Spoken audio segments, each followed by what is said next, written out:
توشہ خانہ کی بھی بات کریں تو اس کے اندر یہ چیز جو ان کی جو انکم جو انہوں نے مس ڈکلیئر کی ہے وہ تو یہ ثابت ہو گئی ہے. یہ چیز اب ایک کلیئرٹی کے ساتھ آ گئی ہے کہ جو انہوں نے آمدن کمائی جو وہ خود کلیم کر رہے ہیں کہ ہم نے اتنے میں بیچا, تو وہ آمدن ان کی جو ہے انکم ٹیکس سٹیٹمنٹ کے اندر ریفلیکٹ نہیں کرتی. یہ کیس باقیوں کا نہیں ہے. تو جو کیس جو حقائق جب آ جاتے ہیں تو اس کے مطابق اس پہ کاروائی ہوتی ہے. یہ تو نہیں ہوتا کہ اب کوئی اب جس نے کیا ہی نہیں, آمدن مس ڈکلیئر کی نہیں, تو انتظار کیا جائے کہ وہ مس ڈکلیئر کریں گے تو پھر ان کو ملا کے سنا جائے گا. جو جس وقت ایویڈنس آ جائے اس کے اوپر کاروائی ہونی چاہیے.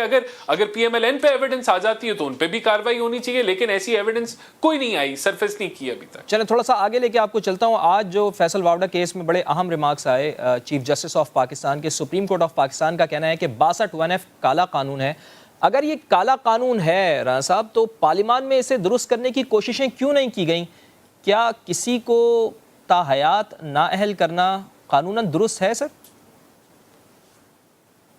دیکھیں, سب سے پہلے تو یہ جو ہے جو یہ گیپ ہے یہ ضرور سیاستدانوں کی اور پارلیمنٹ کی ویکنس کو شو کرتا ہے کہ 2/3 میجورٹی آپ کو چاہیے ہے اس طرح کے قانون کے اندر امینڈمنٹ کرنے کے لیے.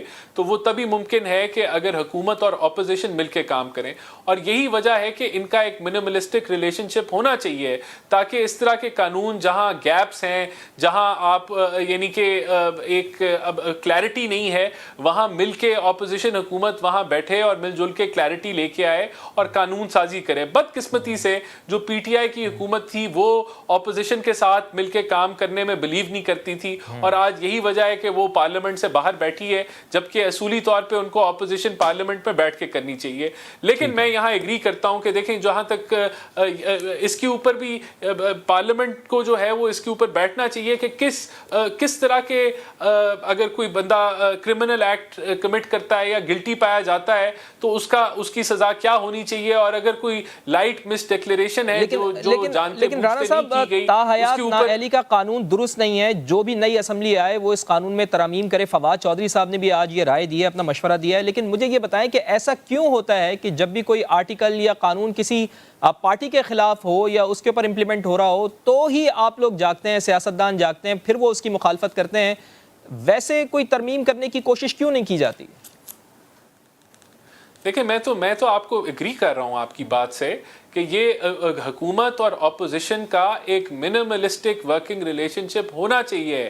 یہی خوبصورتی ہے پارلیمانی جمہوریت کی کہ نیشنل انٹرسٹ پہ یا کوئی لیجسلیشن کے اگر میٹرز ہیں جہاں گیپس ہیں, جہاں لوپ ہولز ہیں, جہاں کوئی کلیئرٹی نہیں ہے, وہاں ادھر قانون سازی ہونی چاہیے ہے, مل کے ہونی چاہیے. اور ہوئی, دیکھیں 18ویں ترمیم پیپلز پارٹی نے پی ایم ایل این کے ساتھ اور باقی اپوزیشن کے ساتھ مل کے کی. اسی طرح الیکشن ایکٹ 2017 مل کے ہوا. یہ ورکنگ ریلیشن شپ 2013 سے 2018 میں 2008 سے 2018 تک ایگزسٹ کرتا تھا. لیکن ایک فیشسٹ اور ایک اناپسند اور ایک کہہ لیں کہ جو ایک پولرائزیشن جو سیاسی ماحول میں پیدا ہوئی پی ٹی آئی کے آنے سے, اس سے یہ جو ایک کوارڈینیشن کا عمل تھا وہ رک گیا جہاں نیشنل انٹرسٹ ضروری ہے. تو یہ میں کمزوری تسلیم کر رہا ہوں. یہ لیکن کس کی وجہ سے ہے؟ یہ آج عمران خان کی وجہ سے ہے کہ اپوزیشن اور حکومت جو ہے وہ مل کے قومی مفاد پہ اور جہاں لیجسلیشن کی ضرورت ہے وہاں نہیں ہو رہی اور ہونی چاہیے. 62(1)(f) کے تحت میاں محمد نواز شریف بھی تاحیات نااہل ہوئے ہیں. آپ اگر میری بات سے اتفاق کر رہے ہیں تو 5-6 سال سے پھر اس کے اوپر ڈسکشن کیوں نہیں ہوئی پارلیمنٹ میں؟ اب 5 سے 6 ماہ ہونے والے ہیں آپ کی موجودہ حکومت کو بھی, تو اب تک بھی آپ نے اس کے اوپر کوئی بات کیوں نہیں کی؟ اب تک بھی کوئی کوشش کیوں نہیں کی کہ اس ڈریکونین لا کو جو چیف جسٹس بھی کہہ رہے ہیں اس کو ختم کرنا چاہیے؟ دیکھیں, آپ کو 2/3 میجورٹی ریکوائرڈ ہے, اور 2/3 میجورٹی جو ہے اس کولیشن حکومت کے پاس موجود نہیں ہے.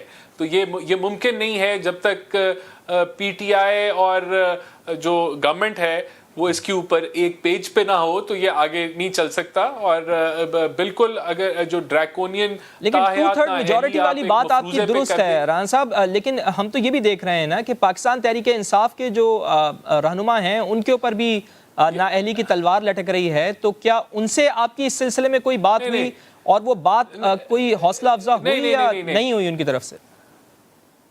دیکھیں یہاں تو سیلاب کے اوپر سیاست کی جا رہی ہے, سیلاب پہ اکٹھے نہیں ہو سکے. یہاں تو سیلاب کے اوپر یہ سٹیٹمنٹس دی گئیں کہ آپ پی ایم ریلیف فنڈ میں پیسے نہ ڈالیں. تو یہاں تو بدقسمتی سے یہاں تو آپ کو عمران خان درس یہ دے رہا ہے کہ آخرت میں آپ سے پوچھا جائے گا کہ آپ کس سائٹ پہ کھڑے ہیں. تو یہ تو بہت بڑی چیزیں ہیں جہاں آپ کو کوارڈینیشن اور مل جل کے چلنے کی ضرورت ہے. تو یہ بدقسمتی ہے اس ملک کی, عمران خان جیسا ایک لیڈر جو تقسیم کی سیاست کر رہا ہے, جو نفرت کی سیاست کر رہا ہے, اس کے ساتھ بیٹھ کے یہ چیزیں نہیں ہو رہی ہیں. لیکن رانا صاحب, فواد چودھری صاحب کا تو آج اسٹیٹمنٹ ہے نا, وہ تو ان کے تو اپنی پارٹی کے ممبر جہانگیر ترین صاحب پاکستان تحریک انصاف میں تھے تو وہ تو تاحیات نااہل ہوئے ہیں. تو اگر آپ ان سے بات کرنے کی کوشش کریں یا کوئی میوچل کنسنسس ڈیولپ کرنے کی کوشش کریں تو بات چیت اس کے اوپر ہو سکتی ہے. دیکھیں فواد چودھری صاحب جو ہیں وہ اور بھی چیزوں میں بڑی کبھی کبھار جو ہیں وہ درست بات کر جاتے ہیں, لیکن ان کے جو لیڈر ہیں وہ ایسے نہیں ہیں. اور آپ نے یہ بہت دفعہ دیکھا کہ انہوں نے اپنا آگے کہا کہ یہ ہم مشاورت کریں گے اور اس کے اندر ایک ڈیلیگیشن اپنا بنا دیتے ہیں, پی ٹی آئی کے نمائندے رکھ دیتے ہیں, اس میں پرویز خٹک صاحب بھی ہوتے ہیں لیکن ان کی کوئی حیثیت نہیں ہوتی.